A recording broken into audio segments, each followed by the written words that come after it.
Gentlemen, you are both drunk on cosmic wine. Welcome to the show. I'm Dr. Mark Sylvester. And I'm Dr. Richard Schulman. This is Alt Psych.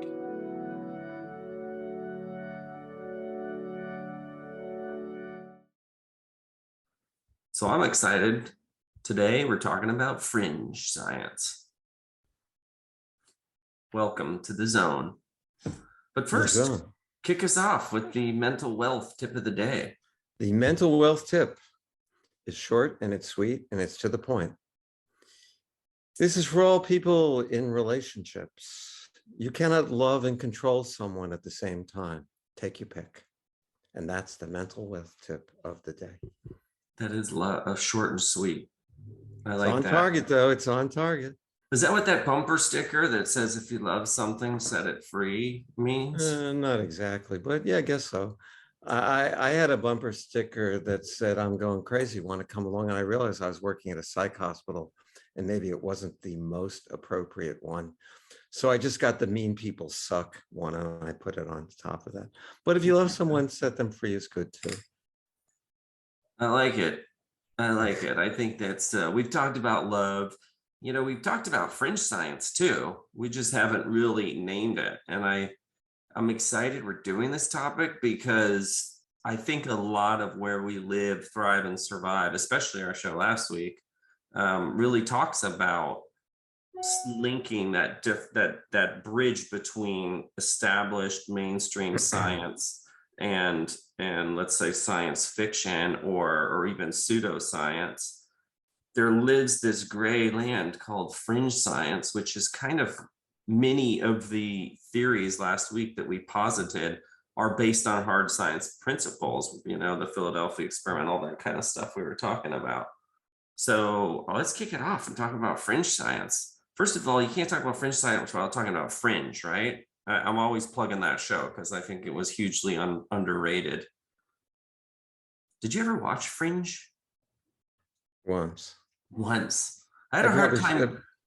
Probably should watch more. I'm more of a Twilight Zone guy. I had a hard time getting into it initially because I was comparing it to X-Files. It's kind of like Amazing Stories you compare to Twilight Zone, like you said. I kind of got to admit, I don't really watch much TV anymore. So, you know. I think this show was in the early 2000s. Well, yeah, I wasn't watching much of that either. But yeah. If it is anything like Twilight Zone, then I'd probably give it a look. It's a lot like X-Files. Well, that was good too. A lot of repeated themes too. Maybe not a lot, but some where you were like, didn't they do an X-Files on this? See, you got to remember something. You're talking to me now, and I don't really believe anything is fringe science. I just look at interesting stuff. And, you know, stuff that people thought was cuckoo years ago is, you know, eventually many of these things become, oh yeah, just right, that's ordinary. I mean, think about, we have Dr. Jung over here. Oh yeah. People thought he was crazy. And we have his teacher, Dr. Freud. I don't know, it's kind of bright to see Siggy there. There he is. Well, that was really fringe at one time. Well, that's a perfect segue into a lot of the homework I did for today, because I want people to really think about a time, you know, whether that was Neanderthals and you pulled up in a Ferrari. There's such a gap between what we know, what we're about to know or think we understand, and what we don't know. And there's a wonderful book I read called The Dancing Healers. It's about a Yale-trained psychiatrist that has to go to pay back a loan. He goes into the underserved population in Navajo in Arizona. And they arrange a meeting with him with the medicine chief. So the medicine chief comes up, you know, blue jeans, you know, with a turquoise, and sizes him up and down. And he goes, tell me everything you know about the human mind in a short time. Well, the psychiatrist goes, that's impossible. You have neurobiology, you have neuropsychology, you have early experience, you can't do it. And then the Indian looks at him and says, then you know nothing of the mind. Well, the psychiatrist says, Karl Hammerschlag was his name. Great book, by the way.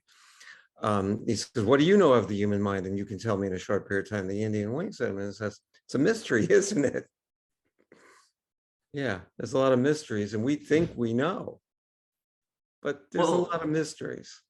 Sometimes we think we know and we turn out wrong. Other times someone's way ahead of their time, whether that's Einstein or Tesla or name literally anyone who's been kind of a thought leader. They literally operate on the fringe of science. And that's what fringe science is about. You know, not that long ago, plate tectonics was considered a fringe science. And I'm forgetting the woman's name who discovered it, but she was brushed off for 10, 15 years as just, this is just some cute thing this girl in the 50s came up with.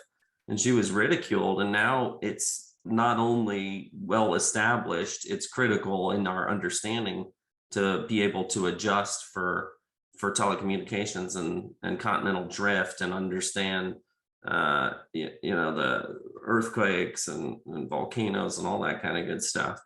And that's within the last 100 years. I'm an example of fringe science. I mean, I was pushed by my mentor to write my book. I didn't really want to write it. And after I told him all the sort of far out things I was doing, he said, if I was a young man, I'd be doing exactly what you're doing, but you must write about it. And he was a psychoanalysis, one of the early systematic desensitization guys. I mean, he was an amazing man. He moved along with the time. He recognized that what I was doing and what people like you and I are doing was what was the next step, doing mind-body medicine. And that was a long time ago when he pushed me on this. Thank God he did. I would have never wrote the book if I hadn't promised him I would do it. But it certainly was fringe. People look at me, wow, what are you doing? You're doing some kind of, I had the medical director of the hospital I worked in then go, you're doing some kind of voodoo with the patients. He went like this. And then it was funny because and I said, hey, wait a minute. It's, you know, and he goes, no. He goes, I've never seen him get better like this. I don't want to know what you're doing. Yeah, but you can't argue with results. Exactly. Yeah, I'm trying to think. There were a lot of ancient examples. Maybe I should have started with them, but we can go back. The existence of the city of Troy, right, from the Greek myth and the Trojan War, it was long thought to just be a myth, kind of like the epic tales that the Vikings told or whatever. But Troy was discovered 20 miles outside of a major city in Turkey.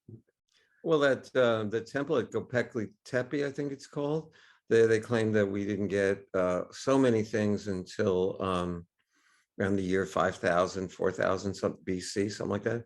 And they dated it at 12,000 BC, and they had all kinds of amazing things that predated anything that science thought. If you had said it at one time, they would have said, you know, you were crazy. So sometimes the difference between fringe science and mainstream is time. Absolutely. Do we catch up? I mean, even Einstein, there was not the technology to prove him right on a lot of his, you know, most impressive theories. Some were proved in his life, some were proved late in his life, some were proved after his life. You know, the discovery of gravitation waves was the most recent one, and he'd long been gone. But the whole history of America, everything we're taught in the textbooks, right? Oh, Columbus discovered it. Well, there were already natives here. So as a kid, I knew, like, wait a minute, how could he discover it? Who are the natives? Like, you just told me the natives were here. How did he discover? You know, and there's evidence of Vikings being in here a couple hundred years. And now we know. A couple hundred years before Columbus, you know. Yeah, 500 years. And we found long ships and off Nova Scotia. We found evidence of a lot of their burial sites. So that's within our lifetime as well. And it makes, I mean, look, I didn't bring my tinfoil hat today. Sorry, but I'm such a skeptic about official narratives of anything right now. Who knows how much science has been suppressed? You know, I mean, the lesson of the last 2 years is pretty obvious about how science can be political. You could ask Galileo about that too. Perfect example. Both geocentrism and heliocentrism were thought to be the hard established science of the time. They actually went backwards, right? Fringe science overpowered the established science. And now we know that I am the center of the universe. Live long and prosper. Can't we dub in some Center laughter here? That would probably be appropriate. Oh, here's another good one. Here's another good one. Archaeologists, including my late stepfather, absolutely insisted that the Neanderthals and our, Homo sapiens never crossbred. And fairly recently, there has been concrete scientific evidence, genetic evidence of hybridization between those two parallel species. And that's a huge change of our understanding of evolutionary biology and so if I call somebody a Neanderthal, it might actually be true, huh? Yeah, I get called that all the time. It's actually pretty cool when you think about it. Once again, cool. Non-ordinary mind opening up to bigger vistas of not just consciousness, but what it means to be human. How about Mr. Hubble in the 20s? Essentially proving the Big Bang Theory. That was considered fringe science. This wild hypothesis, black holes, white holes. There's a lot just within the last 100 years that certainly would be fringe. So when we're talking about something right on the cusp of our understanding or a natural connection of data points, to me, that fringe doesn't seem as far out there as pseudoscience or science fiction or something that may be not true at all or may not be true for hundreds or perhaps thousands of years. We have this conceit in our culture about the gold standard of scientific research. Science in its essence is observation, not necessarily control groups. Yeah, control groups are a nice thing to have, and double-blind studies are a nice thing to have if they actually exist. I'm not so sure that's true. But science is observation. If I observe something, or I have an insight about something, the trick is to check it out, discuss it, debate it. It's science. So for me, I don't know what fringe science is, just non-mainstream, but when did I ever agree with the mainstream narratives on anything? Well, it's like Trinity says in the Matrix, it's the question that drives us. Yes. So that's the heart of science. It's not necessarily the conclusion. It's raising additional questions while asking. You know, we're going through an explosion of information in the work that we're doing right now in terms of mind-body healing and working with the deep layers of consciousness embedded both in the central nervous system, in the body, and who knows where, because the mind is not local. Every time we learn something new, I get 10 new questions. That's the cone of knowledge. And you were talking before about scientific misconduct. I think it's important to be aware of it. I don't think that short term. So the last couple of years hasn't been the best for the human race. We haven't done our best thinking. We haven't drawn the best conclusions. Like you said, things can be wildly politicized. So you always have to be careful of scientific misconduct, because scientists are humans and they can make the same fallacy. But one of the things, again, Neil deGrasse Tyson will say is, this is wonderful if an alien comes down and shakes his hand and he can get a tissue sample. He's going to tell a room full of scientists and they're all going to repeat that experiment. They're not going to just take one scientist's opinion, discovery, conclusions, but it opens the door, and that's the fringe that we want to open. We can posit, we can find early evidence, and then you can repeat it if it's something that's easily testable. Yeah, but when you get into quantum physics, apparently the mindset, the beliefs of the experimenter affects the outcome. And that's just been shown again and again. Does it mean that quantum physics is bogus? I don't think so. It just means there's more to heaven and earth than been explained by our science, Horatio, as somebody once said back in the Shakespearean days. Well, we're going to get into William Reich's work here in a second. I think probably the biggest past example I could find of fringe science. I like Reich. I like Reich too. Yeah, I have Reich ready right here. Or I have I love Reich. He's amazing guy. Anyway, so let's keep going. The germ theory of disease was really, really hard to overpower the establishment. I mean, essentially what we would call the Turing theory nowadays. But understanding the germ theory, most people left Turing theory completely in the dust. Now, what's interesting is that doesn't mean necessarily germ theory is the holy grail. It's the model in which we currently operate. But it could paradigm, be man. 50 or 100 years, we get a hybrid paradigm, or we get an understanding that yes, there are germs that can infect in the germ theory of illness, but the Turing theory still has value and validity. They don't need to be mutually exclusive any more than science and religion need to be. Well, but you know, I mean, once again, going back to the things that we're uncovering now, we're figuring out a little bit, why do some people, two people go through the same trauma? Why does one person get post-traumatic stress disorder and one person has a bad day? And we're starting to understand this a little better. Whereas in the past, it would seem, well, that's cuckoo. Everybody should, you know, in the plane crash should get post-traumatic stress disorder, and why there's different, why some people are more resilient than others. I don't know how to exactly frame it, because this is pretty new stuff in terms of trauma. But if you look at, why do some people get sick? Why did some people get COVID and people in the same house didn't get it? Yep, and we don't understand that. I don't know how soon we will understand that.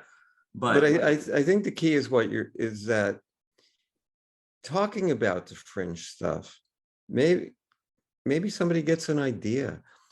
You know, it's when people get shut down is the problem. And once again, you could ask Galileo about that.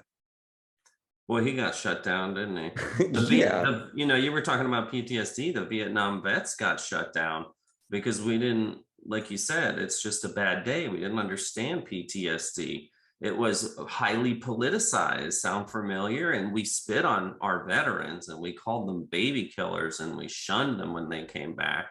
How horrific is that? And that was not that long ago. No, it was not that long ago.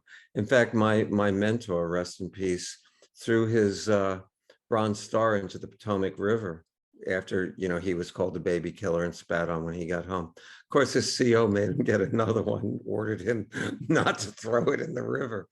And so I got to see it later. Yes. Yeah, it was, yes, it was.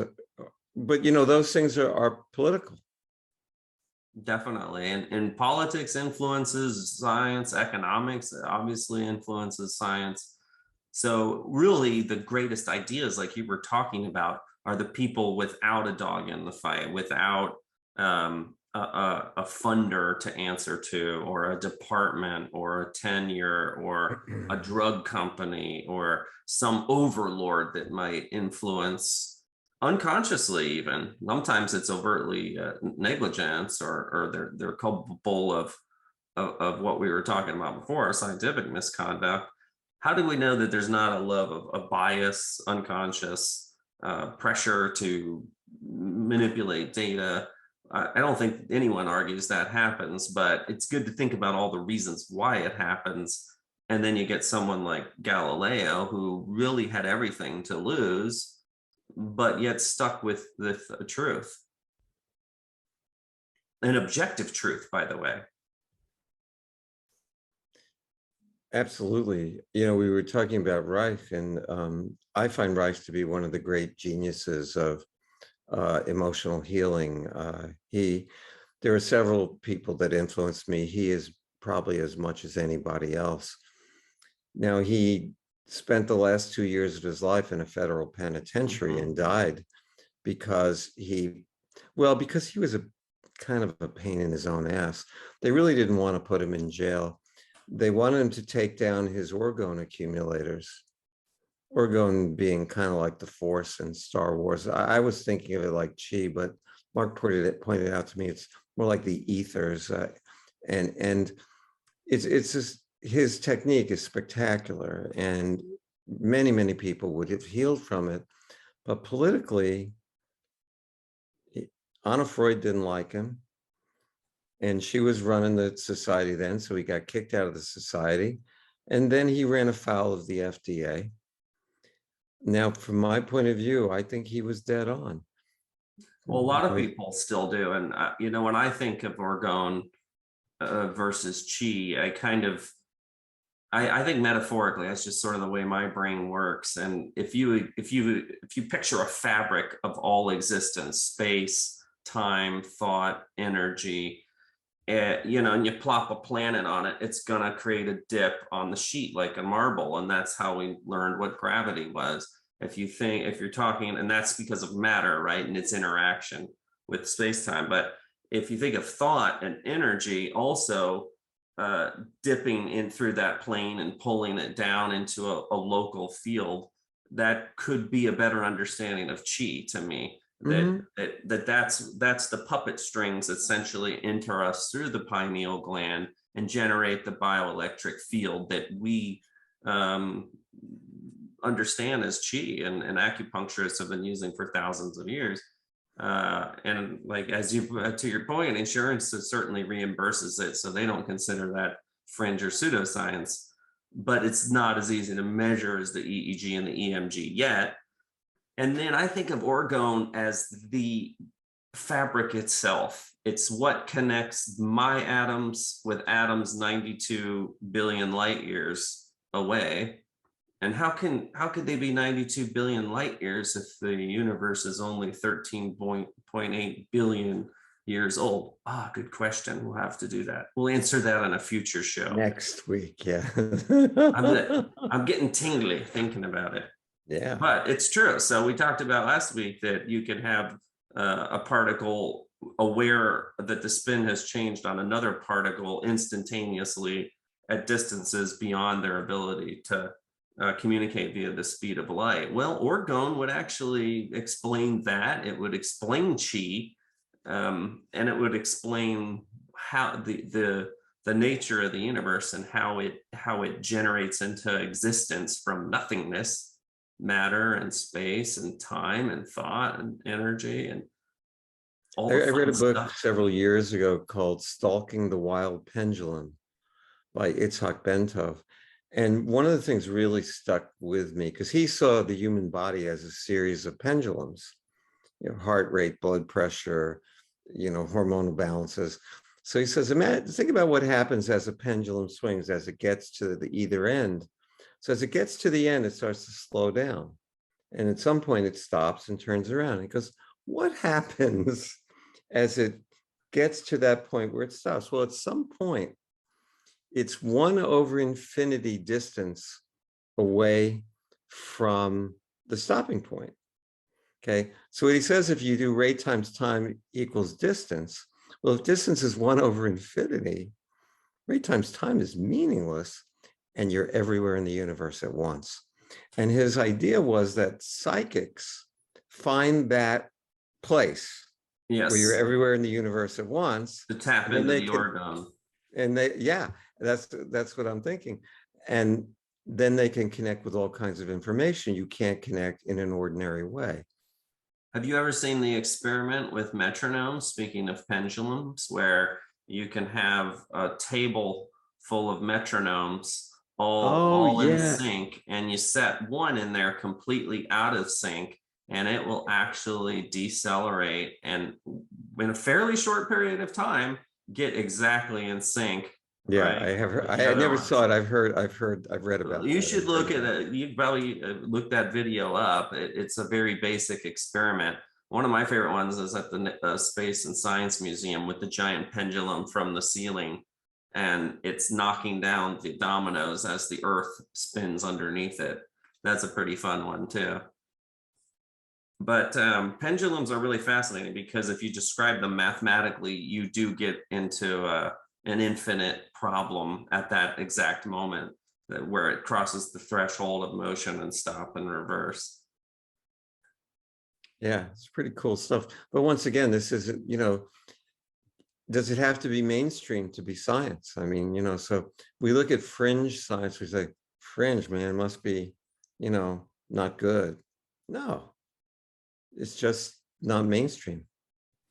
When I was younger, I used to try to articulate where I wanted to spend my life. And one of the things that was humbling early on was, and I don't know, maybe you're 10, 12 years old when you're having these thoughts, is literally everything that I can think, do, say, create, destroy, millions of people have, possibly billions have done before me.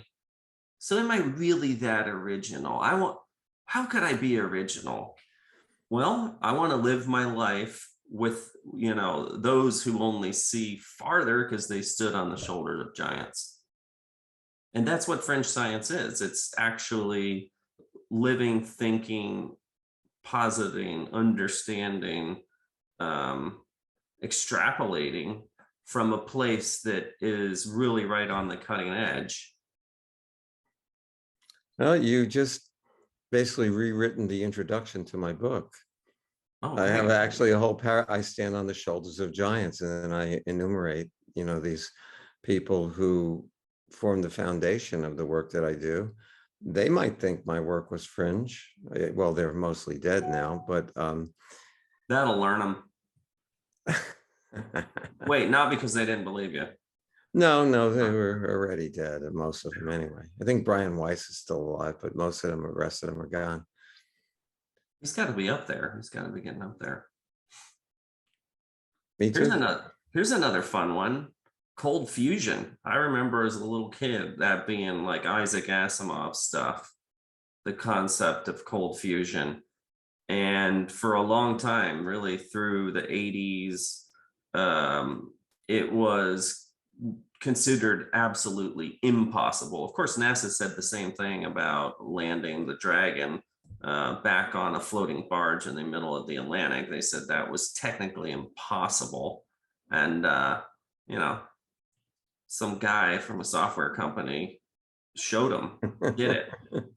So these examples are around us all the time. And what startles me is, like you said, how antagonistic, or more importantly, how close-minded scientists, but people in general can be regarding these thoughts. Well, we're back to cognitive dissonance. You invest in a certain worldview, and you're more upset at the person who tells you your worldview is inaccurate than the fact that you were lied to or misinformed in the first place. Or you discovered a new truth, once we're back, maybe it's personality quirk of mine. I'm always looking for something new.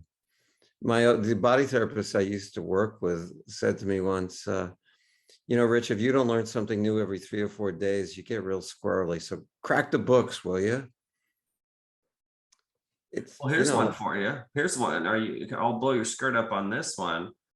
Because I'm kind of like the Seinfeld of science too. I see things in this very humorous, unique kind of 3 clicks off ways. Yeah, I get whether that's the Columbus thing or Oregon or everything in between. But it's generally taught and thought that, hey, fossil fuels came thanks to the dinosaurs, and without dinosaurs, we wouldn't have gasoline and diesel and kerosene and propane, all this fun stuff that we use. Well, there's a fringe area of science called the Abiogenic petroleum origin, which basically says, hey, maybe there's another cause besides the dinosaurs. And if you think about a lot of the, extra Earth studies, we'll just say, like take Titan, right, a big moon around Saturn. Well, Titan's got lakes of liquid methane, and we know that propane, methane, ethane, alcohols, they exist all throughout the universe in comets, on moons. So were there dinosaurs there too? I don't think so. So our what we establish as the science, really we need to take another look at. Maybe there are alternate sources, or maybe they weren't even the source in the first place. They were just kind of a correlation more than a causality type of connection. Well, if you studied Egyptology, you will find that the conventional wisdom says that the Sphinx was created 2,500 years ago. Some people as many as 4,000 BC, not 2,500 years ago, but 2,500 BC. But there was a guy named Robert Schoch, I think his name is, and he looked at the weather patterns that was revealed in the stone. He said, this is at least 10,000 years old. And of course, he was vilified. Who knows? Maybe now someone's listening to him. To me, what he said made perfect sense. Go figure.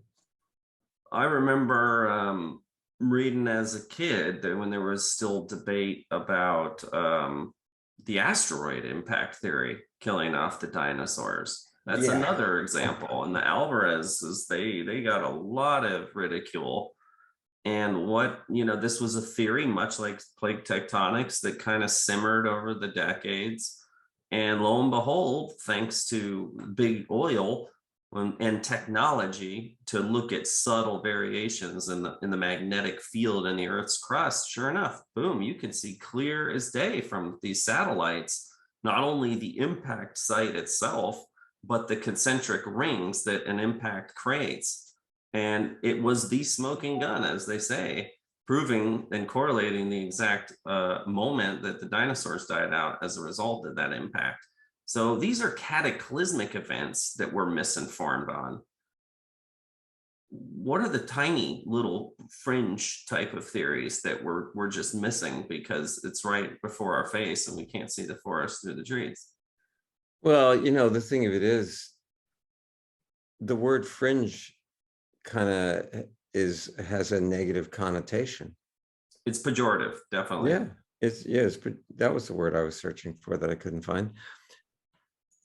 But all these examples proved to be true. And I just like ideas. I like cool ideas.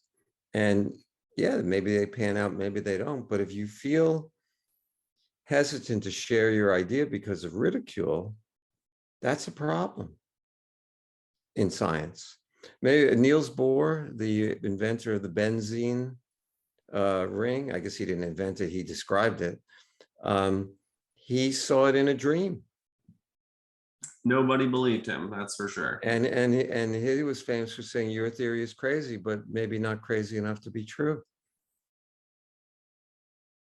And so we're talking about observations. You don't want to call it science. We're talking about observations, ideas, ways of thinking about things that don't fit the mainstream narrative. They get ridiculed, and at some point maybe they get accepted. They're either ridiculed, ignored because they're so far ahead of their time that it doesn't resonate with people, amended, so they take an established science and actually overturn it, or they're predictive, kind of like the gravitational waves. Back to the Vikings or Christopher Columbus, a lot of people don't remember there was for a long time a held belief that the original natives, the seeds that of the humans that we later inaccurately called the Indians, right, the Native Americans, that Columbus had the fortune of killing all off through disease and war and all of that good stuff, were the Clovis culture. And the first Clovis theory thought that these were the original inhabitants of North America. And now that's just kind of laughable because there's plenty of evidence showing that Homo sapiens existed hundreds of thousands of years prior to that. We could do this all day at all of the different theories of science that have been disproven, anticipated, amended. What's your favorite one? Oh, I like my them all. favorite, without a doubt, it's Atlantis. Oh, Atlantis is a good one. You know, it's funny. Edgar Casey, also, you know, who's lovingly referred to as America's sleeping prophet, I think. Um, he he had a lot of insights into Atlantis. Now he was doing readings on people, health.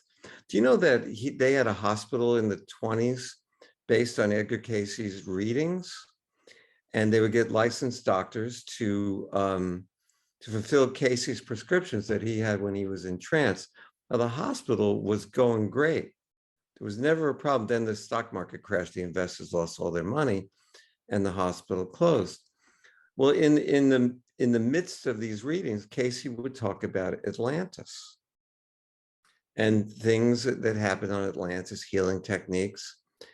And boy, oh boy, it's you want a page turner. Read some of that stuff. It is just fantastic. And Casey was, by the way, the first alternative medicine guy. He was prescribing castor oil packs for things and all kinds of nutritional Oregano. approaches to healing, you know, and it was in he died, I think, in 45.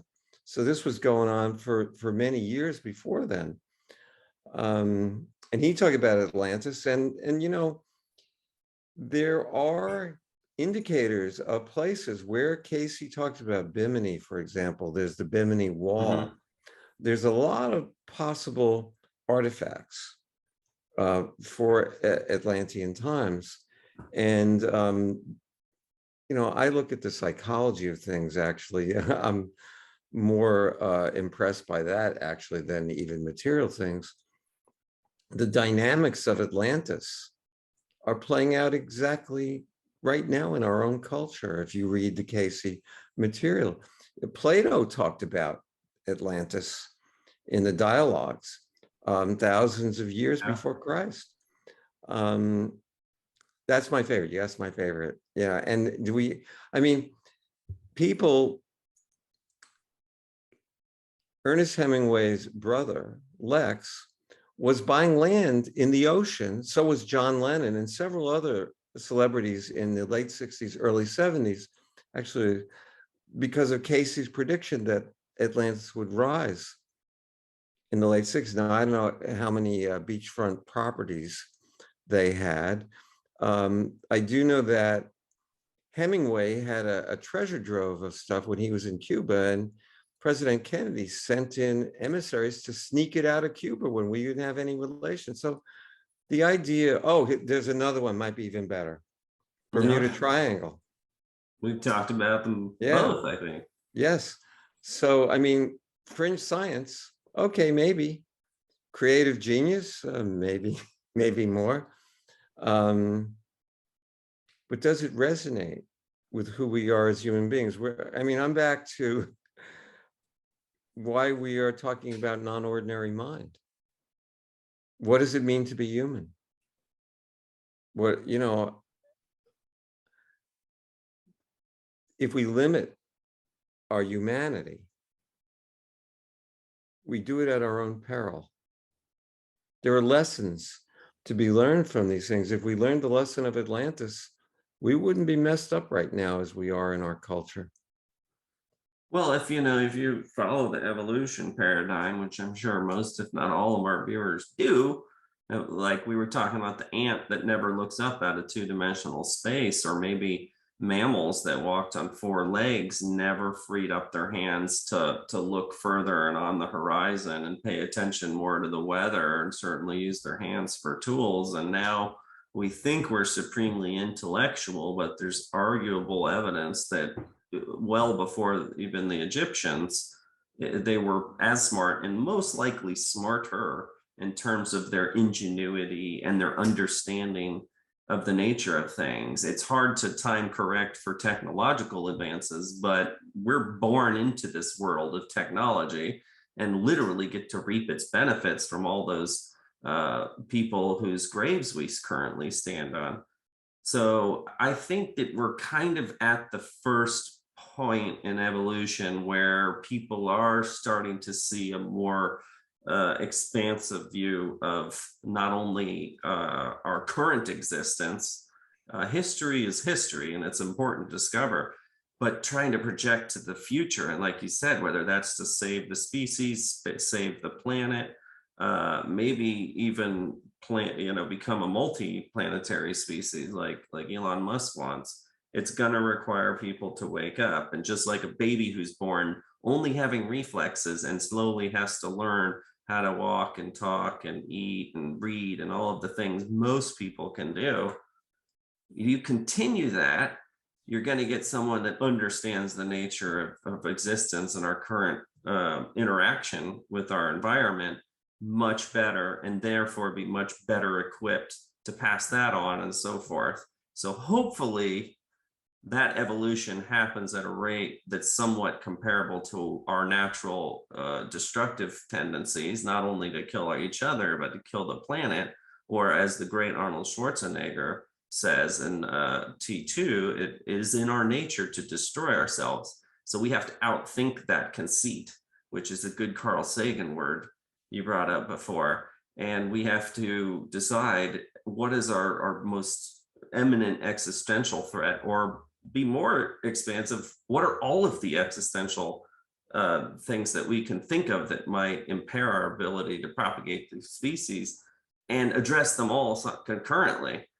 That's a big task, and it looks like we've got an F minus. Okay. So I'm going to just enjoy the last few, decades of my life, and get to, preparing, getting my affairs in order. So look, I'll see you later. I gotta go. No. You don't have to do that. You just have to buy more guitars. You see, Oh, there's hope. There's hope. You buy more guitars. I'm listening. That's the thing. You got to buy extra guitars. Did I scare you there for a second? No, you did validate some of my feelings, though. I mean, check and mate. These are the dying days of the late great planet Earth. I wrote a song like that once. We're at a crossroads. Rudolf Steiner 100 years ago predicted that, and he's a great thinker, anthroposophist, I think they call it. Gesundheit. Brilliant guy. And he predicted there would be a war right around now, and the war would be around about artificial intelligence, and people who are totally plugged into the material versus people who wanted a more spiritual life. And that was the essential war that took down Atlantis. And I think we're pretty close to that. See our 3-part show on artificial intelligence. Yes. We did 3 parts. That's a massive topic. It's a massive topic. And why we do this show, right? That's the critical piece, is the non-ordinary mind, the sentience, expansion, waking up and questioning everything, because we're not toddlers. We don't need to be locked into the humdrum of our life and got to make the donuts and never look up at the stars. Well, I'm fond of saying that the human being is the only animal that has its heart open to the sky and its feet on the ground. Even apes protect their heart when they brachiate. Dogs have 4 legs and they protect their heart. And birds' heart is open, but they're not on the ground. What about Bigfoot or Yeti? Wasn't their heart? Well, I haven't thought about that Yeti. Huh. No, you got a big foot. I look, I don't know. I've seen films. I have my own theory about it. I think it's real, but I don't think it's of this dimension. We were talking about other dimensions last time. We do have a show. I don't think it's of this dimension, and that's why we don't find it all that often. So, but people have talked about this forever. So either it is real, or it's from another dimension, or it's an archetype. It's an emotional piece and part of our consciousness. So from that point of view, it's real. It's part of our consciousness, part of what makes us human beings. We tend to think of ourselves as, oh, well, 5 fingers on each hand, 5 toes on each foot, we're human. It's our consciousness, I think, that makes us human as much as anything else.